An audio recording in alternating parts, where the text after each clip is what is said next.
छत्रपती संभाजीनगरला सलग 3 दिवस अवकाळी पावसाने तडाखा दिलाय।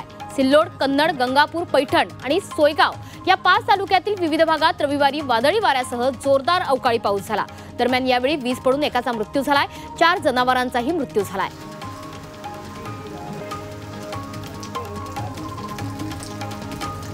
संभाजीनगरात ऑनलाईन प्रमाणपत्राच्या शुल्कामध्ये वाढ करण्यात आली आहे। त्यामुळे सर्वसामान्य नागरिकांना सेतू सुविधा केंद्रातून ऑनलाईन प्रमाणपत्र काढताना अधिक रक्कम मोजावी लागणार आहे। घरपोच सेवा देण्याच्या नावाखाली ही दरवाढ करण्यात आली आहे। संभाजीनगरात वाढत्या गुन्हेगारीच्या घटनांमुळे पालकमंत्र्यांनी पोलिसांना फैलावर घेतलंय। तसंच आरोपींच्या विरोधात कोम्बिंग ऑपरेशनही राबवण्यात आलं। यावेळी 250 गुन्हेगारांची तपासणी केल्याचा दावा करण्यात आलाय।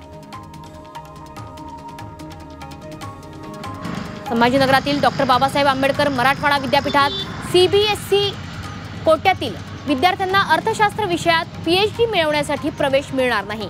सीबीएसई कोट्यातील अर्थशास्त्र विषयात पीएचडी साठी प्रवेशाला स्थगिती देण्याचे आदेश देण्यात आलेत। औरंगाबाद खंडपीठाने हे आदेश दिलेत।